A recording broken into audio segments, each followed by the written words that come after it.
आपल्यावर भगवंताची किती कृपा आहे आणि भगवंतानी आपल्यावर किती दया केलेली आहे आणि खास करून भगवंतानी आपल्यासाठी आपला उद्धार होण्यासाठी आणि परमधामामध्ये आपल्याला गतिमान होण्यासाठी भगवंतानी कशी योजना केली त्याचा एक संकेत म्हणून मी तुम्हाला सांगतो. लक्ष देऊ नये, डोक्यात हे बसणार नाही, कारण आपल्या सर्वांच्या डोक्याच्या वरच असतं. एखाद्या माणसाच्या घरामध्ये हांडा आहे आणि तो पाऊण भरलेला आहे, तर त्याच्यामध्ये आपण एक हांडा पाणी टाकू शकत नाही आणि काही कामचा भरलेलाच आहे त्याच्यात एक थेंबही टाकू शकत नाही. पण हांडा रिकामा असेल तर त्याच्यात पाणी साठू शकतो. तसं आपण या जड संसाराचं मस्तकामध्ये जे जड विचार आहे, जे जड संकल्प आहे, ते एक तासात होतं का होईना घरातच ठेवून रिकामा होऊन यायचं. का? आपल्याला संसाराच्या परी एक सुंदर जगत आहे, त्या जगताचं ज्ञान साठवायचं आहे. जेवढं या अंतकरणामध्ये जे जमा असेल जीवात्मा त्याच गतीला जाईल. एक लक्षात ठेवा, पक्क लक्षात ठेवा, जीवात्माच्या अंतकरणामध्ये जे असेल त्याच गतीला तो जाईल. जर तुम्ही नश्वर संसाराच्या आसक्त्या, नश्वर संसाराचा अहम आणि नश्वर संसाराची चंचलता आणि प्राधान्य सुखाचं त्यालाच दिलं तर आपली सद्गती नाही, अधोगतीच होईल. म्हणून त्या अधोगतीतून वाचण्यासाठी भगवंताने असे काही योजना केल्या. त्या योजना अंतर्गत आपला सत्संग आहे. हा सत्संग तुम्ही आम्ही कोणी निर्माण करणारा नाही, रचना ईश्वराची आहे आणि ती सगळ्यांच्या प्रति कल्याणाची आहे. या गावामध्ये जेवढे जीव जन्माला आले त्या प्रत्येकाचं हित करण्यासाठी ही भगवंताने केलेली रचना आहे. पण माणसं संशयी असतात, द्वेषी असतात, कमी जड बुद्धीची असतात, कल्पना करून आपल्याला स्वतःला बांधून घेतात. हिताचं जवळ असते तिकडून पळून घाताच्या ठिकाणी निघून जातात. जसं हरण मूर्ख जळाला जवळ, मूर्ख जळाला पाहून जवळचं पाणी सोडून जाते, तसं तुम्ही आम्ही हिताचं जवळ आहे आणि पळत्याच्या पाठी धावतो. अशा या सगळ्यांची हकीकत आहे, तुमची आमची सगळ्यांची. सगळे जण त्या कालचक्रामध्ये आकर्षित झाले आणि तो कलियुग सगळ्यांना भ्रष्ट करायला झालाय. तो तर नाथांशी भांडतो, देवांशी पण भांडतो, भगवान शंकराला सुद्धा उठका बस करतो. भगवान शंकराच्या पेक्षा कली मोठा नाही, पण त्या देवांनी नियम केलेत ना, मग त्या नियमाचा आधार देऊन देवांना सुद्धा गप करतो. असे काही चतुर असतात, ते मोठ्या मोठ्यांना पण ताब्यात ठेवण्यासाठी नियम, सृष्टीच्या नियमाप्रमाणे सांगा मी कलियुग जाऊ की नाही, कलियुग सृष्टीवर लोकांच्या डोक्यावर प्रभाव करायला, मग तुम्ही मला का थांबवला. मग कधी कधी भगवंताला पण माघार घ्यावं लागते. जा बाबा हे तुझंच आहे, पण लक्षात ठेव त्यांनाच हैराण कर जे माझे भक्त आहे, माझं नाम करतात, माझ्या मार्गात आहे, त्यांच्या मस्तकात जाऊ नको, नाही तर खबरदार. जे भगवंताला मानतात, भगवंताचे भक्त आहेत, जे सदाचारी आहेत, त्यांच्या जवळ जाऊ नको. आता सांगा कलीचा प्रभाव तुमच्या आमच्यावर व्हावा असं वाटते? किती जणांना वाटते कलीचा प्रभाव? तर त्यांनी अभक्त बनावं, मग तो कसा परिणाम दाखवतो ते बघा. काल कोणीतरी एक कॅसेट दाखवली, व्हॉट्सअपला आली होती, विचित्रच होती. सांगतात आई बाबांनी एवढं धन कमावून ठेवलं, एवढं धन कमावलं, बाबांनी स्वतःचं हित केलं नाही, धनाच्या मागे रात्र दिवस कष्ट करून एवढा पैसा जमा केला. आणि सांगतात त्यांचे कुटुंबी जण, नातू पंतू मुलं कोर्ट कचेरीमध्ये कजा करायला, भांडणं, मारामाऱ्या, हे तुम्हाला सुद्धा. मग त्या बापानी एवढं धन कमावलं, स्वतःचं हित केलं नाही आणि करून ठेवलंय, त्याच्यात पण नातू गोत्यांचा सुद्धा घात केला. आता सांगा भांडणं करणं पाप आहे की पुण्य आहे? आणि मिळून वाटून खाणं पाप आहे की पुण्य आहे?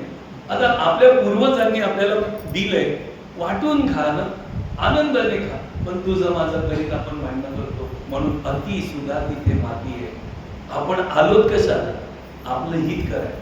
हित कशात आहे बघा. भगवंताने आपल्यासाठी किती महत्वाचा भाग इथे निर्माण केला. पारब्रह्म परमेश्वर तो निराकार निर्गुण अनंत वेशधारी अपरंपार, त्याचा अंत नाही म्हणून त्याचं नाव अनंत.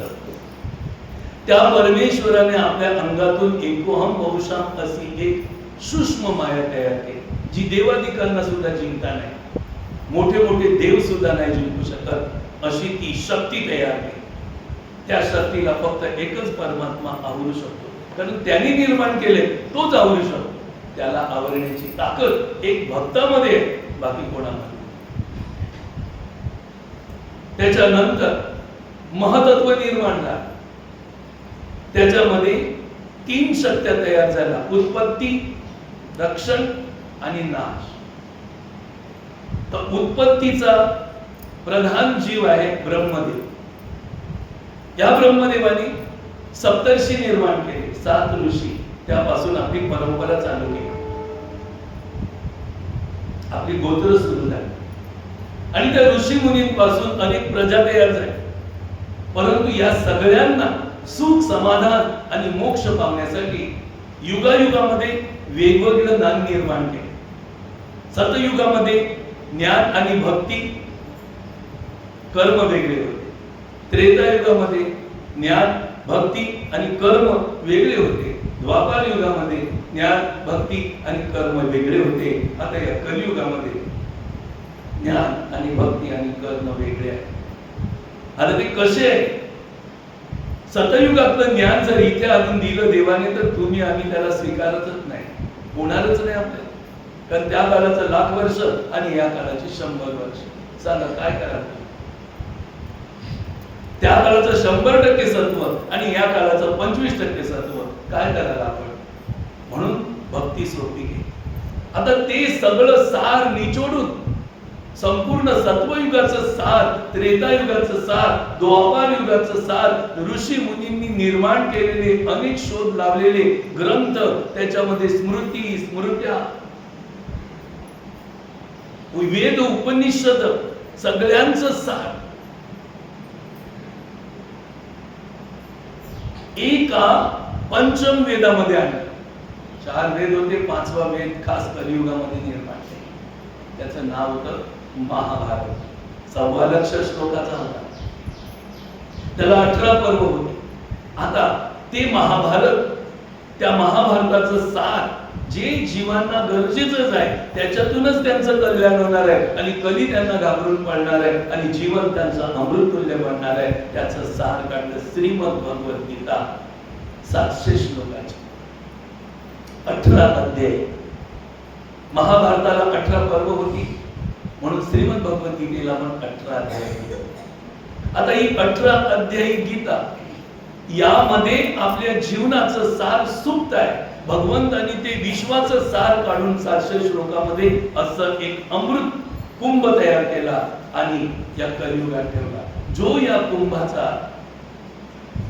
रसपान करेल, अमृत करेल, तो अमर होईल, तो परत जन्माला येणार. आता त्याचाच रसपान आपण रोज रविवारी करतो. ते अमृत कुंभ, त्यात 700 श्लोक, श्रीमद भगवद गीता नाही तर भगवंताचं रूप आहे, भगवंताची वाणी आहे, ती भगवंताचं अंग आहे, भगवंताची शक्ती आहे. आता ती आपल्याला काय फळ देते आणि काय ज्ञान सांगते, त्याकडे आपल्याला थोडं लक्ष द्यायचं आहे. पुढे तर मृत्यूच आहे आणि कालचक्र 3 रूपात वाटलेलं आहे. नरक, भूलोक आणि स्वर्ग आणि त्याच्या परे मोक्ष. आता नरकातून आपण आलेलो, स्वर्गातून आलो नाही. जी राग, द्वेष, ईर्षा, निंदा, भेद करतात ना, ती नरकातून आलेली.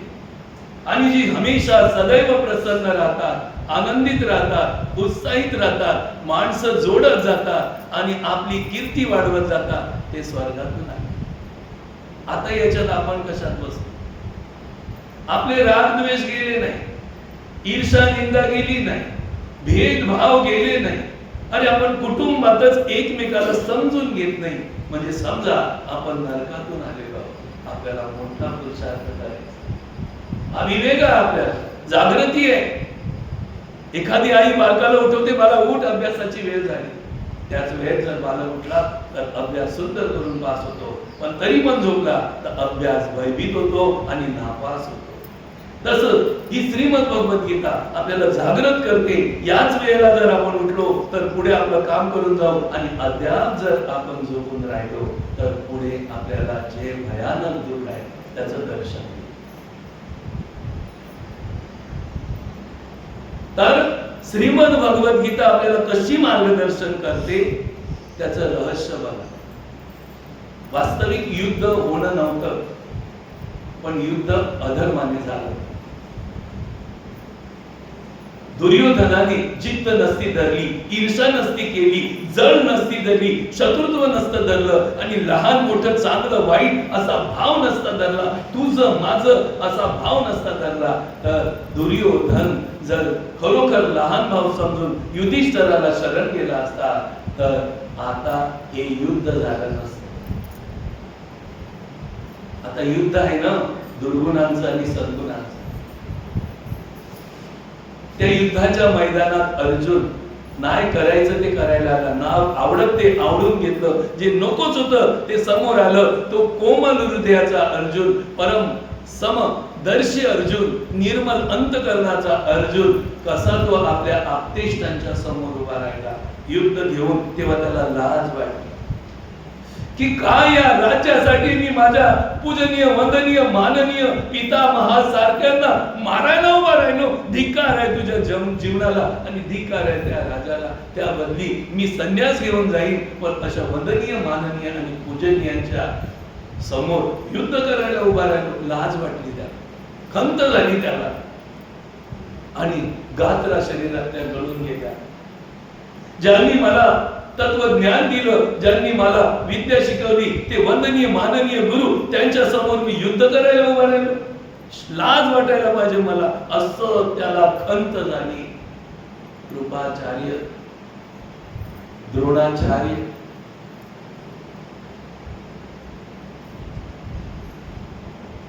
आणि बघितलं शत्रू रूपाने भाऊ, पण ह्यांना मी मारलं तर यांच्या बायका विधवा होतील. मी किती कोणाचं नुकसान करायला उभा राहिलो. गात्रा गळून गेल्या, आणि शूरवीर होऊन अधर्म नाश करायला मैदानात आला, पण कंगाल झाला, हारला, धनुष्य टाकून खाली बसला. तसे तुम्ही आम्ही आज हारलो. काय करायचं माहिती नाही, गळून बसलो. बस या संसारासाठी भांडणं करतो, वाद घालतो, अंगामध्ये अनेक प्रकारचा विषाद तयार करून कुटुंबात समदर्शी राहत नाही. समोरचा व्यक्ती आपल्यासाठी किती महत्वाचा आहे हे जाणत नाही, बस आपलंच आपण करत बसायचं. आज तुम्हाला हा सत्संग किती महत्वाचा आहे हे पण समजत नाही. आले तर आले, नाही तर नाही आले. सत्संगाचा दिवसेंदिवस प्रभाव वाढायला पाहिजे, तो प्रभाव वाढत नाही. याचं कारण आपणच आळशी आहोत, आपणच अविचारी आहोत. जमलं तर जायचं, नाही तर नाही.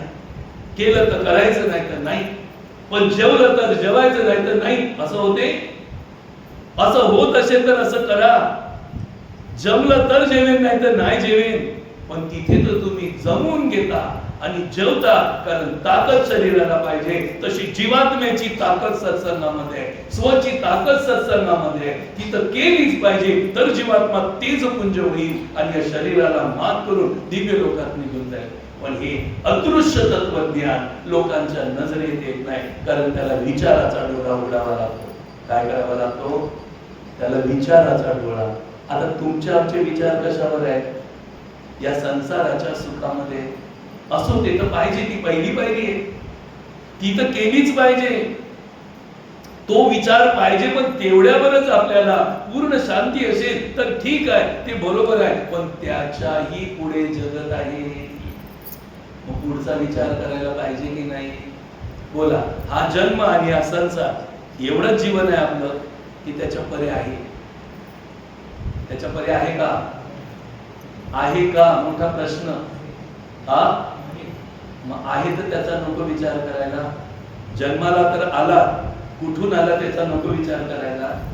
मरणार तर आहोत, मेल्यानंतर काय याचा विचार नको करायला, कारण पुढचं पण जगत आहे, मागचं पण जगत आहे. नुसतं हे दिसते आणि आहे तेवढं नाही, ते तर त्रिकालदर्शी तत्वज्ञान धारण केलं तर कळेल की ते भूत भविष्य वर्तमान सर्वत्र व्याप्त जीवन आहे. ते बहुमूल्य जीवन आपल्याला समजून घ्यायचं. अशा वेळेला दुसऱ्यांच्या अज्ञानाने त्रस्त होऊन अर्जुनाच्या शरीरामध्ये कंप तयार झाला, त्याच्या गात्राकडून गेला, शोकमग्न झाला आणि सर्वस्व त्यागून धनुष्य हातातलं टाकलं आणि रथाच्या खाली येऊन डोक्यावर हात देऊन शोक करत बसला. अशा वेळेला भगवंताला त्याच्या त्या शोकाची दया नाही, भगवंताला ते आवडलं नाही, भगवंताला ते आवडलं नाही. त्यांनी चांगलं केलं असं भगवंताने नाही सांगितलं. अरे अर्जुना, धिक्कार आहे तुझ्या या शोकाला आणि तुझ्या दयेला आणि तुझ्या कृपेला. ही वेळ दया करायची नाही, कृपा करायची नाही. सांगा, एखाद्या माणसाने आपल्या गळ्याला दाबलं, एखाद्या माणसाने आपल्या गळ्याला दाबलं किंवा असा आता चाकू मारणार तर थांबवणं गरजेचं आहे की नाही, सावरणं गरजेचं आहे की नाही, हात असे करून त्याचे हात तोडणं गरजेचं आहे की नाही. तर मारा मारा, मग काय झालं, मर्डर झाला. अशा वेळेला तू हे भ्याड विचार घेऊ नकोस. अरे तुला मारायला टपले ते, आणि खरं म्हणजे तुझ्यामध्ये स्वधर्म आहे, तुझ्यामध्ये धर्म आहे. धर्म जर घाबरून आणि स्वधर्म जर घाबरून पळत असेल तर ते भगवंताला आवडत नाही. अधर्म आहे, अन्याय आहे, छल आहे, कपट आहे आणि घाबरून पळत असेल तर भगवंताला ते आवडते. दुःख जिथे आहे ते पळून जाते ते भगवंताला आवडते, पण सुख जिथे आहे ते घाबरून पळते हे भगवंताला आवडत नाही. भगवंताला तुम्हा आम्हाला सुख द्यायचं आहे, परम सुख द्यायचं आहे, आणि त्या सुखाला बघून आपण घाबरत असू तर आपण अधर्मी आहोत. आणि ज्या अधर्मामध्ये सुख आहे त्या अधर्माला बघून आपण त्याकडे आकर्षित होत आहोत तर भगवंताला ते आवडत. या देहाचं सुख शोधू नका, जीवात्म्याचं सुख शोधा. मी कोण आहे, कोठून आलो याचा शोध घ्या आणि त्या मीला सुखी बनवण्यासाठी, त्या दिव्य लोकात नेण्यासाठी एक सुंदर यान तयार करा. भक्ती या, देव या. ती वेळ आता आपली आहे यान बनवण्याची, ती वेळ आहे भक्ती करण्याची, समजण्याची. मग अर्जुनाचा तो विषाद काढण्यासाठी दुसरा अध्याय सांख्य योग, आत्मयोग सांगितले आणि आत्मयोग प्राप्त करणाऱ्या लोकांची लक्षणं आणि त्यांची वागणूक सांगितली. तर अर्जुनाला सांगितलं पण समजलं नाही. अर्जुनाने शंका घेतली की देवा, एक ठिकाणी तू ज्ञान श्रेष्ठ म्हणतो आणि एक ठिकाणी तू कर्म करायला प्रवृत्त करतो, पण ज्ञान श्रेष्ठ आहे तर मी ज्ञान घेतो ना आणि निघून जातो, कर्म करायला कशाला लावतोय, घोर युद्ध करायला कशाला लावतो. कर्मयोग तिसरा. मग ते कर्म आणि त्या कर्माचं ज्ञान देवाने समजावून चौथा अध्याय सांगितलं की ते ज्ञान काय आणि ते कर्म कोणते, आणि त्या ज्ञान आणि कर्माचा सुद्धा तुला संन्यास करायचा आहे. ते महत्व ज्ञान कर्म संन्यास योग चौथा अध्याय. आणि मग हे झाल्यावर तुला जे ज्ञान होईल त्या ज्ञानाचा पण तुला न्यास म्हणजे संन्यास करायचा आहे. असं कर्म संन्यास योग पाचवा अध्याय. या पाचव्या अध्यायाचे आपण 5-6 श्लोक पठण केले. त्यामध्ये भगवंतांनी आपल्याला सुंदर मार्गदर्शन केले. हे अमृत कुंभ आहे, एक श्लोक नाही, हे अक्षर नाही, तर अमृताचे थेंब आहे. जो हे पी तो अमर हो जाए, जो पी वो अमर हो जाए.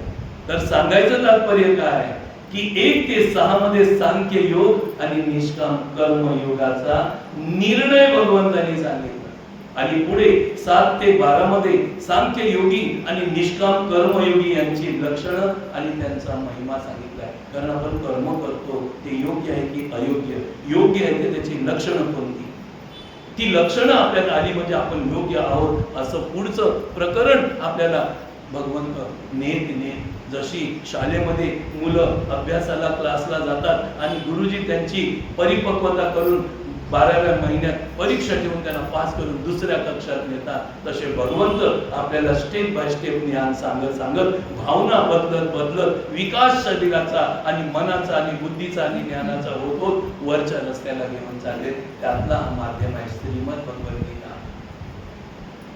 आणि परत गीतेचा संग भले ज्ञान हो वा न हो, ज्ञान झालं तर वरची पद आहे, पण नाही झालं तरी आपलं नुकसान नाहीये, कारण श्रवणाद्वारेही आपण दिव्य लोकात जातो, पठनाद्वारेही भगवंताचं पूजन केलं जातं आणि समजून लोकांना सांगितलं तर भक्त पद प्राप्त होतं. या तिन्ही गोष्टी श्रीमद भगवद्गीतेत आहेत. एक जर गीता समजून दुसऱ्याला सांगितली तर भक्तीचा दर्जा मिळतो. त्याच्यासारखा भक्त मला या लोकांमध्ये कोणताही प्रिय नाही आणि भविष्यातही होणार नाही, असं भगवंतांनी 18व्या अध्यायात सांगितलंय. 68, 69, 70 मध्ये या 3 श्लोकात. आणि जो गीतेचं पठन करतो, अध्ययन करतो, तो माझं ज्ञान यज्ञ आणि पूजन करतो. आणि जो गीतेचं श्रवण करतो तोही वाया नाही, तो दिव्य लोकाचा अधिकारी होतो. आता सांगा, गीता समजली तरी ठीक, नाही समजली तरी ठीक, पण ठीक नाही गीतेचा संग सोडणं ठीक नाही. गीता रोज श्रवण करावी, पठन करावी आणि प्रचारित करावी. नाही जमला प्रचार तर पठन करा, नाही जमलं पठन तर श्रवण करा. पण या तिन्ही गोष्टी जर आपल्याकडून घडल्या नाही तर आलेलं अमृत हातातून निघून जाईल, आलेली संधी हातातून निघून जाईल. मिळालेली एक अवस्था, आता संधी, मिळालेलं चांगलं कार्य, याच्यातून आपली मुक्ती होईल, ते आपण घालवून टाकू. बघा, काही लोकांना सरकारी नोकरी मिळाली बाबाच्या आईच्या जागेवर किंवा काय, पण त्यांनी दारू पिऊन हजेरी न देता त्या नोकऱ्या सोडून दिल्या. असे कसराणीला सुद्धा आणि फणसपाड्याला सुद्धा माणसं होती, डोंगरपाड्यात पण असते. आलेली संधी, सुंदर संसार, आणि काही त्यांचेच मित्र नोकरीमध्ये टिकून राहिले. आज ते पेन्सिल घेत होते आणि बायको त्यांचे आनंद, आणि ते टपकून गेले, आज बायको पेन्सिल घेते. आता मला सांगा, ती नोकरी किती चांगली होती, पण त्या वेळेला समजली नाही तर त्यांनी आता मुलाबालांचा घात केला. अशी डोंगरपाड्यात पण माणसं आहेत. मी तुम्हाला नाव पण सांगू शकतो, पण मला निंदा करायची नाही. फणस पाड्यामध्ये पण माणसं होऊन गेली, त्यांची पण नावं सांगणार नाही, निंदा करायची नाही. कसराली प्रत्येक गावात मिळालेल्याला न समजून घेणारी दुर्बुद्धीची माणसं आहेत. त्यातले आज तुम्ही आणि म्हणू नका, त्यांना सरकारी नोकरी मिळाली, आपल्याला भगवंताचं कार्य मिळालं. सांगा, सरकारापेक्षा भगवंत मोठा की सरकार मोठा? सरकार फक्त एक शरीरापुरता आणि भगवंत अनंत जन्मापुरता. सांगा, तुमचा सरकार फक्त याच जन्मापुरता, खरं की खोटं? पण भगवंत अनंत जन्मामध्ये तुमच्या बरोबर. मग भगवंताचं सरकार मोठं की भारत सरकार मोठं? मग भगवंताचं सरकाराचं तत्वज्ञान सांगायला लावलंय तर हे ज्ञान मोठं का घरचं टिंगू टिंगू टिंगू मोठं? करायचं हाय, तह करायचा आहे, और केलं पाहिजे, तौर केलं पाहिजे, इथे केस आहे, तिथे केस, असो ते पण महत्वाचं आहे शरीरापुरता. पण शरीर हे मर्यादेपुरता आहे आणि जीवात्मा अमर्याद आहे. तो होता, आहे आणि राहील, त्याचा विचार करा. हे शरीर नव्हतं, नाही आणि राहणार नाही. राहणार नाही त्याचा विचार करा की राहणार त्याचा विचार करणार? सांगा.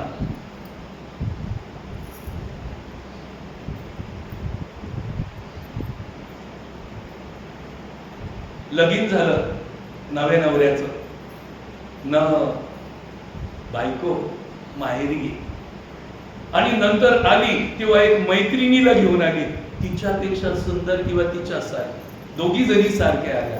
आता नवऱ्याने कोणला आपला अंगाचा? मैत्रिणीला का बायकोला? कोणाला? आणि कोणावर जीव लावायचा? बायकोवरती मैत्रिणीवर? मग तसं या दोन आहेत वृत्त्या, एक निवृत्ती आणि एक प्रवृत्ती. प्रवृत्ती म्हणजे शरीर आणि निवृत्ती म्हणजे जीवात्मा. तर जीवात्मा आपलं अंग आहे, जीवात्मा आपलं अंग आहे, तो आपण आहोत, त्याच्यावर जीवला ही प्रवृत्ती सोडून जाणार आहे. ती 2 दिर येणार आणि बायकोची मैत्रीण निघून जाणार. मग जीव कोणावर लावायचा? आता हा दृष्टांत तुमच्या रचण्यामधला आला, आचरणामधला म्हणून सांगितलं, नाही तर तुमच्या डोक्यात आला पाहिजे ना. समजा तुमचे नवरे गेले कुठे फिरायला आणि एक मित्र आणला बरोबर, मग कोणावर प्रेम करा, नवऱ्यावर का मित्रावर? जरा विवेक करा. तसं हे खोटं शरीर आहे, ही का तात्पुरतं आलंय, ही प्रवृत्ती आपल्याला पुढे सोडून जाणार, पण आपली निवृत्ती आहे, ती आपली अंग आहे, आपली धारिणी आहे, तिला आपल्याला धारण करायचं आहे, तीच परमेश्वराकडे आपल्याला घेऊन जाणार. कोण घेऊन जाणार? आपली निवृत्ती, आत्मवृत्ती, ती आपल्याला प्राप्त केली पाहिजे. आणि पुढे कालांतराने भगवंत प्राप्त झाल्यावर तिला पण सोडून द्यायचं, ती पण सुटणार आहे. ती पुढे अमुक कालापुरता आहे, मग तिला पण मारायचं आहे. मग अद्याप एवढं पुढे काम बाकी आहे आणि तुम्ही अद्याप आळस करता, निजून रेता, सत्संग करायचा का नाही करायचा वगैरे वगैरे, इतकं ज्ञान पुढे भंडार ज्ञानाचं आहे. आणि इथे आपण सांगा, वकील, इंजिनियर, सायंटिस्ट बनणं काय सोपं आहे? आणि मुलं इथे अभ्यासाला कंटाळा करतात, ते बनतील का? एक तर असाच अभ्यास 20 वर्षाचा आणि त्याच्यात पहिल्या वर्षातच नापास. मग वकील, इंजिनियर, डॉक्टर बनतील का? दुसऱ्या वर्षात पण नापास. मग ते काय बनतील का? हा, एक बनतील, हमार भारवाही. आज आपण आहोत, पण दुर्लक्ष केलं तर राहू आणि लक्ष केलं तर निघू. आज आपण भारवाही आहोत. संत तुकाराम महाराज सांगतात एका अभंगामध्ये, आयुष्य वेचोनी कुटुंब पोशिले, काय हित केले सांग बाबा. कुटुंब पोसायचंच आहे, पण त्याच्यात हित आहे असं धरू नका. ते मर्यादा पुरत आहे, त्याच्या पुढे पण आपलं जीवन आहे, त्याचा पण विचार करायचा. कुटुंब तर पशु पक्षी पण पोसतात. तुम्ही आम्ही पोचलं म्हणून मोठं काम केलं असं गर्व धरू नका, अभिमान करू नका. मी पोराला वकील बनविलं, डॉक्टर बनविलं, अह बनविलं, तह बनविलं, असे काही अहंकार करतात. अरे बाबा, पण तू तुझं काय केलं? हे तर तुझं कर्तव्यच होतं. पशु पक्षी पण कुटुंब पोषण करतात. मुंगीला पण खाऊ मिळालं तर ती त्यांच्या पोरांना देते. मांजरीला पण पिलं झाली तर इकडनं तिकडनं खाऊ आणून त्याला दूध बीज पाजून पोचते, लहानाचं मोठं करते. कुटुंब मनुष्याने पोचलं म्हणून मोठं नाही, कारण मनुष्याला पशु पक्ष्यांपेक्षा, किडे मकोड्यांपेक्षा बुद्धी श्रेष्ठ दिली होती. त्या बुद्धीचा त्यांनी उपयोग करायला पाहिजे होता, उपभोग नाही. आणि नाही केला तर तुकाराम महाराज सांगतात कसं जीवन घालवलं. हुकाचा चाकर झाला से कबाडी. कबाडी झाला. कबाडी माणसाला तुम्ही असताना नाही सुख घडी भोगावया, काय हित केले सांग बाबा. नुसता भारवाही नोकर झाला आणि आयुष्यभर नोकरच होऊन राहिला. इथून सुटला, मग गाढव झाला, घोडा झाला, बैल झाला, मांजर झाला, कुत्रा झाला. नोकरच नाही, कुत्रा पण नोकरच ना. यू यू केलं का आला. अरे आपल्याला जे मिळालेलं आहे ते किती महत्वाचं आहे. जरा भूतकाळ आठवा, कुठून आपण आलो, कसे आपण आलो, कोणत्या अवस्थेतून आपण आलो, किती दुःख चक्रातून आलो. तिसऱ्या चरणात सांग, दुर्लभ मनुष्य जन्म कष्टे पावलासी, दिला कुटुंबासी काम भोग. दुर्लभ मनुष्य जन्म, एक एक योनी कोटी कोटी फेरा, तेव्हा लागे वारा मानवाचा. असा दुर्लभ एक एक कोटी जन्म एका योनीमध्ये. 84 लाख योन्या, त्यात 84 लाख कोटी जन्म घेतल्यावर मनुष्य जन्म.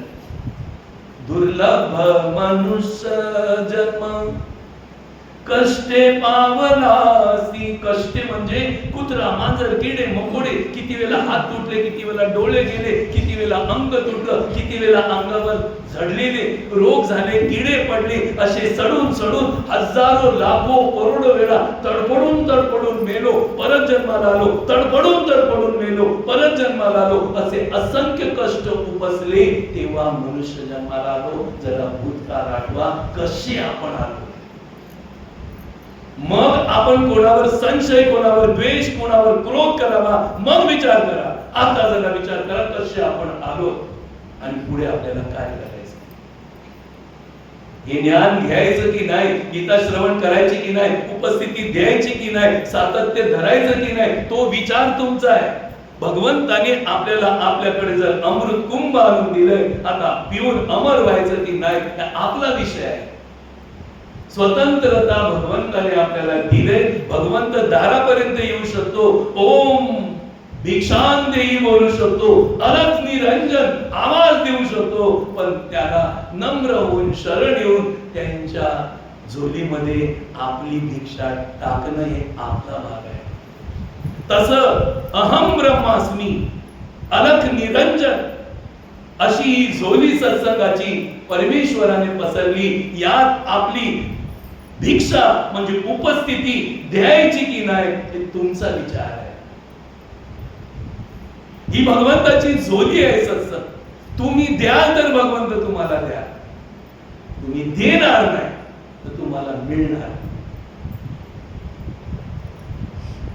नाथ गावोगावी फिरले, मागण्यासाठी नाही. ज्याच्या नशिबात आहे तो माझ्या झोलीत टाकी, ज्याच्या नशिबात नाही तो माझ्या समोर येणारही नाही. गावात फिरत होते, अलख निरंजन आवाज देत होते.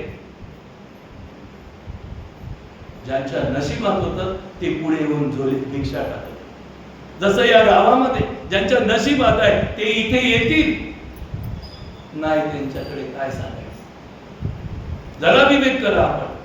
नाथांनी देण्यासाठी जोडी घेऊन फिरत होते. जो जोडी टाकेल त्याचं कल्याण, जो येईल त्याचं कल्याण. अशी ही जोडी भगवंताची आहे, नाथ संप्रदायाची. नवनारायण प्रगट झाले आपले कल्याण करण्यासाठी. त्याच्यानंतर ज्ञानेश्वर महाराज, निवृत्तीनाथ, सोपान, मुक्ताई, चारी देव, 3 देव आणि आधी माया आली. त्यानंतरही अनेक भक्तगण आले आणि आताही पुढे भविष्यातही येतील. पण आपण विवेक केला पाहिजे आपल्याला काय करायचं आहे. आणि आज आपल्याला कसं ज्ञान सांगायला लावलं. या 6व्या श्लोकामध्ये भगवान श्रीकृष्ण आपल्याला म्हणतात, जरा पठन करून बोलूया म्हणजे आपल्याला समजेल. कर्मयोगाविना सांख्य योगाच्या साधनाची अडचण आहे. कर्म कसे केले पाहिजे, ते कर्म केले नाही तर सांख्य म्हणजे आत्म भगवंताशी आपला संबंध काय कळणार नाही. म्हणून कर्म कसे केले पाहिजे, कर्म कोणते असले पाहिजे, कर्माचा स्वभाव कसा असला पाहिजे, आपल्याला सुधारण्याची संधी भगवंताने दिली. कारण 84 लक्ष योन्यांतून दिव्य बुद्धीचा अधिकारी भगवंताने आपल्याला केलेला आहे. म्हणून अधिकार आपल्यात आहे आणि अपेक्षा भगवंताच्या आपल्यामध्ये, पशु पक्षी किडे मकोडे मध्ये नाही. पण आपण जर तो अधिकार प्राप्त केला नाही तर तुकाराम महाराज एका ठिकाणी आपल्याला टोचून बोलतात, नर असूनी पशु झाले, तुका म्हणे वाया गेले, नर जन्मा येऊनी जाणी नारायण, नाही तर न पशु. जर भगवंताला नाही ओळखून घेतलं तर जन्म फुकट आहे. पशु पक्ष्यांच्या दर्जातला हा जन्म आहे. जर मनुष्य जन्माला येऊन ईश्वर वाणी, ईश्वर अनुसंधान, ईश्वर कर्म, ईश्वर अवतार, ईश्वराचं कार्य कसं आहे हे नाही समजला तर तो पशुच आहे. म्हणून इथे आपण एक श्लोक बोलूया. मी बोलतो मग तुम्ही बोला. संन्यासस्तु महाबाहो, संन्यासस्तु महाबाहो, लोकमाप्तु मयोगतः, लोकमाप्तु मयोगतः, योगयुक्तो मुनिर्ब्रह्म, योगयुक्तो मुनिर्ब्रह्म, नाचिरेणाधिगच्छति, नाचिरेणाधिगच्छति. संन्यासस्तु महाबाहो, संन्यासस्तु महाबाहो, लोकमाप्तु मयोगतः, लोकमाप्तु मयोगतः, योगयुक्तो मुनिर्ब्रह्म, योगयुक्तो मुनिर्ब्रह्म, नाचिरेणाधिगच्छति, नाचिरेणाधिगच्छति. योगयुक्तो विशुद्धात्मा, योगयुक्तो विशुद्धात्मा, विजितात्मा चित्तेन्द्रियः, विजितात्मा चित्तेन्द्रियः, सर्वभूता सर्वभूतात्मा भूतात्मा कुर्वन्नपि न लिप्यते कुर्वन्नपि न लिप्यते योगयुक्तो विशुद्धात्मा विजितात्मा जितेन्द्रियः सर्वभूतात्मा भूतात्मा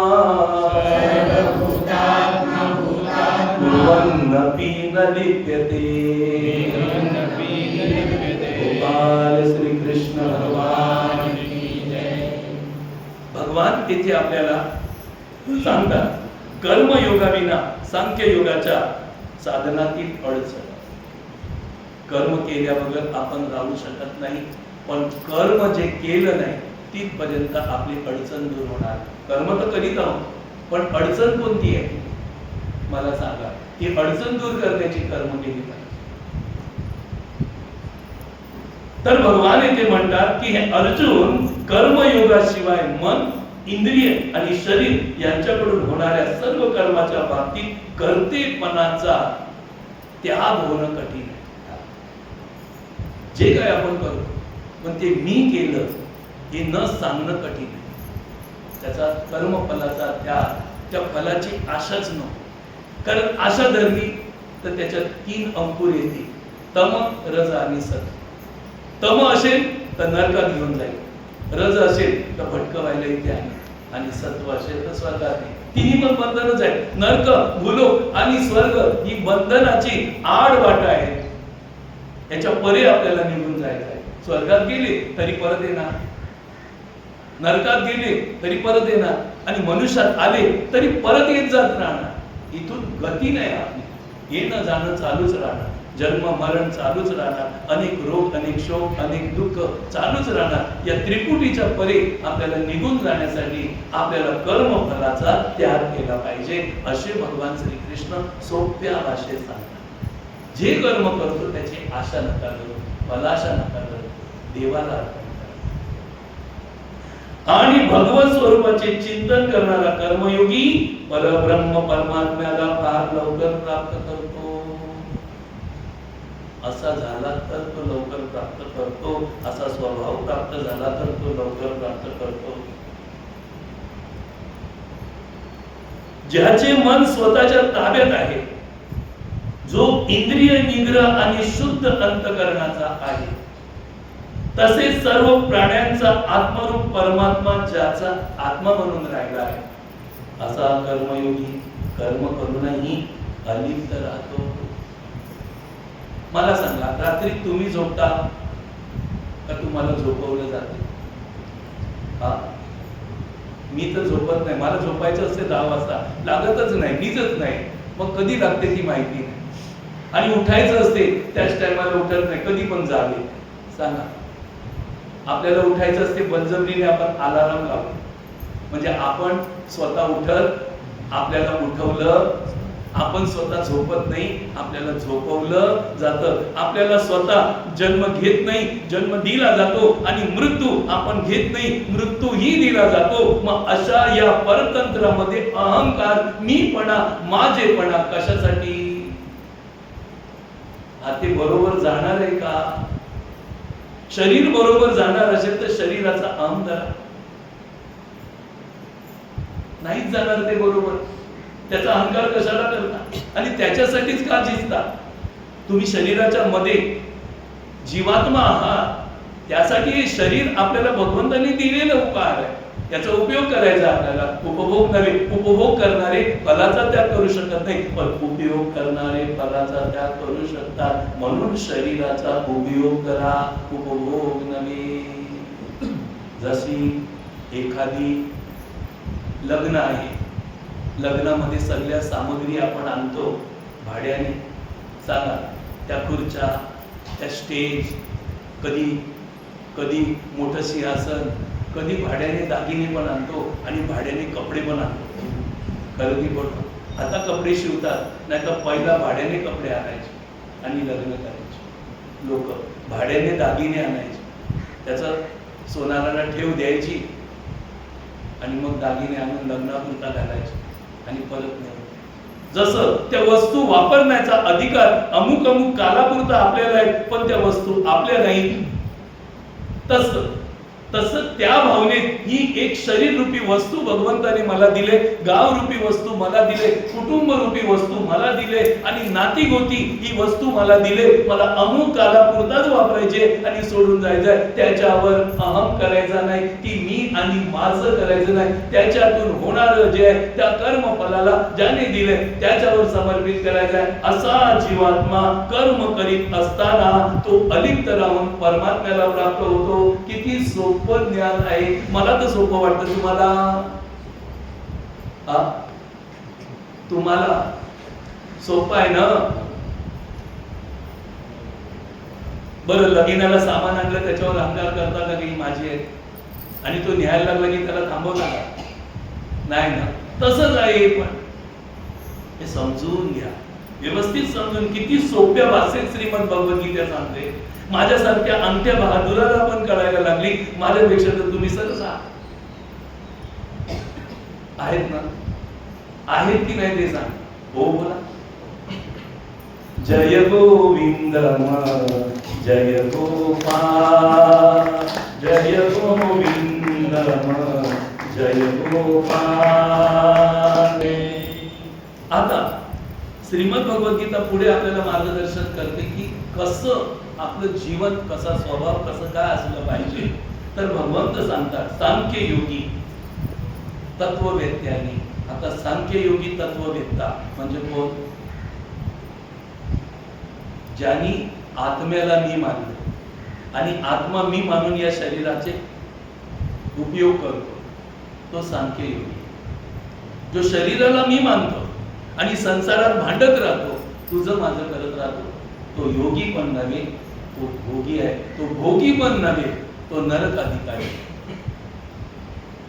जो देहाला मी मानून कर्म करतो, तो कालचक्रामध्ये बसतो, आणि जो आत्म्याला मी मानतो त्याला पुढे सुटण्याचा अधिकार, आशा, साधन आहे, रस्ता, त्याची ऍडमिशन. देहाला मी मानणाऱ्याची ऍडमिशन सांगा, पाहिजे ऍडमिशन? पाहिजे. आत्म्याला मी मान.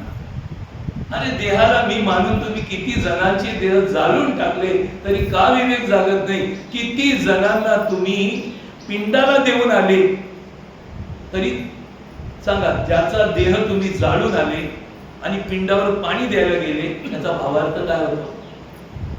त्याचा भावार्थ काय होतो? राखेला तुम्ही पिंडदान केलं का होता त्याला केलं? म्हणजे देह तुम्ही जाळले, पिंडदान देहासाठी नव्हते, ते जीवात्म्यासाठी होते. म्हणजे देहापासून वेगळे होते. हा सिद्धांत आचरणाचा आहे. पिंडदान. किती जणांनी पिंडाचं दान केलंय? पिंडावर पाणी द्यायला गेले, सगळे गेले, कोणी नाही गेलं असं नाही, या मुलाला सोडलं तर सगळे गेलेत ना. मग तो शरीर तर तुम्ही जाणून आला, मग पिंडदान कोणासाठी? त्या शरीरात राहणारा होता, त्याच्यासाठी, त्याला चांगली गती मिळण्यासाठी. म्हणजे तुम्ही आचरणात मानून सिद्ध केलंय. मग ज्ञानात का नाही उतरवत? ज्ञानात उतरवून आचरण केलं तर मुक्ती, आणि ज्ञानात उतरवून आचरण नाही केलं तर भुक्ती. भुक्ती ही शरीरातून 84 लक्ष अधिकार देईल. सांगा, कुत्रा, मांजर, किडे, मकोडे, जनावर, पशु पक्षी, शरीरावरचा जीव अशा याच्यात, कारण ती शरीर तयार झाले, टाकसाल आहे ती, टाकसाल आहे ना 84. त्याच्यावर जीव ठेवला तर 84 लक्षाचा अधिकारी, आणि आत्म्यावर जीव ठेवला तर हे चुकी. आणि मी तुम्हाला आत्म्यावर जीव ठेवायला सांगतो का खोटं सांगतो का? तुमच्यावर बळजबरी करतो का? सांगा, तुम्हाला दुःख देतो का? तुम्ही आत्मा आहात, तेच सांगतो ना की तुम्ही स्वतःला आत्मा माना.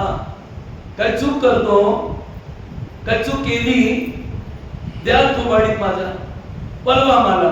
काय हे जड तत्व आहे तेच सांगतो ना, तेच पकड करा ना. जेव्हा आत्म्याला मी मानू तेव्हा शरीराचा सद्भोग आहे. आणि शरीराचा सदुपयोग झाल्यावर आचरण कसं होईल तर ऐकत असताना, स्पर्श करीत असताना, वास घेत असताना, भोजन करीत असताना, चालत असताना, झोपत असताना, श्वासोश्वास करीत असताना, बोलत असताना, ताकीद घेत असताना, डोळ्याची उघड झाप करीत असताना सर्व इंद्रिय आपापल्या विषयात वावरतात असे समजून तो निसंशय असे मानतो की मी काही करत नाही, ही ईश्वर सत्ता माझ्याकडनं कर्म करून घेते आणि मी करत नाही म्हणून कर्ता भाव सुटतो, तो मुक्त होतो, कर्ता भाव येतो, तो बद्ध होतो. बोला आता देवाने सांगितलंय मी करत नाही असा भाव ठेवतो तो मुक्त.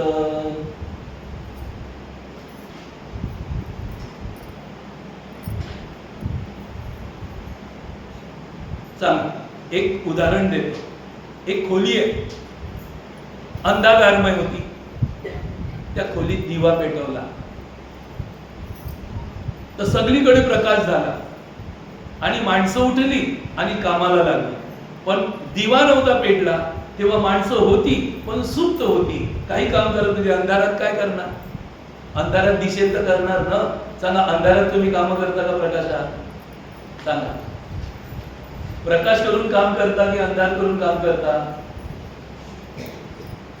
प्रकाश करून करता ना. मग प्रकाश आल्यावर काम होतात, पण काम करण्याचा आधार कोण? प्रकाश. पण प्रकाश करतो का? प्रकाश फक्त प्रेरणा देतो, त्यातली माणसं काम करतात. तसा आपल्या शरीरामध्ये आत्मा प्रकाशित झाला की इंद्रिय प्रकाशित होतात, मन प्रकाशित होते, बुद्धी प्रकाशित होते, अहंकार प्रकाशित होतो, शरीराचे रोम रोम प्रकाशित होतात. पण आत्मा काही करत नाही. त्याच्यामध्ये बसलेले संघातून निर्माण झालेले गुण आहेत. चांगली संगत केली तर सत्वगुण, वाईट संगत केली तर रजोगुण, आणि वाईट आणि चांगली संगत केली तर रजोगुण, आणि वाईट संगत केली तर तमोगुण. असे गुण काम करतात. गुणातून निर्माण झालेल्या वासना, या अज्ञानातून निर्माण झालेली इच्छा, हे सगळी कामं करतात. प्रकाश काही काम करत नाही. तसा आत्मा मी या शरीरात अलिप्त आहे असा भाव ठेवून मी काही करत नाही असा भाव ठेवला तर मुक्त. जे आहे ते स्वीकारा, नाही ते का करता? मी या देहाचा साक्षी आहे, मी या मनाचा साक्षी आहे, मी या बुद्धीचा साक्षी आहे, मी या इंद्रियांचा साक्षी आहे, इंद्रियातून होणाऱ्या कर्माचा फक्त साक्षी आहे, भोगता नव्हे अभोगता आहे असं सांख्य ज्ञान आपल्याला शिकवते. भले हे होऊ नये तरी घाबरू नका. हे ज्ञान नाही झालं तरी घाबरू नका. काय सांगितलंय की हे ज्ञान तुम्हाला झालं नाही तरी चिंता करू नका, पण या ज्ञानाचा प्रभाव तुमच्यावर होईल ना, तो प्रभावच तुमचं कल्याण करेल. काय सांगितलं? गीता समजून घेतो आणि दुसऱ्याला सांगतो तो माझा भक्त. गीता तोंडाने पठण करतो तो माझं ज्ञान यज्ञाने पूजन करतो, आणि गीता श्रवण करतो तो या लोकात नाही तर माझ्या परम लोकामध्ये जाऊन राहतो. आता ज्ञान नाही झालं तरी 3 गोष्टी आचरणात आणल्या, आणि याचा पुरावा आहे. मी आमचं सांगत नाही. 18व्या अध्यायाच्या 68, 69 आणि 70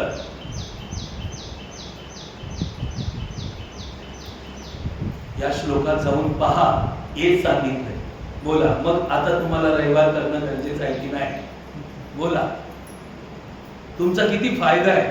याच जागेवर तुम्ही घरात बसून राहाल तर तुम्हाला काय मिळेल, आणि उपस्थिती द्याल तर भगवंत तुमची गती कशी करेल हे भगवंताने आपल्याला समजावून सांगितलेलं आहे. तर चला आता मी तुम्हाला 2 मिनिटं, 3 मिनिटं, 5 मिनिटं लवकर सोडतो. त्याचं कारण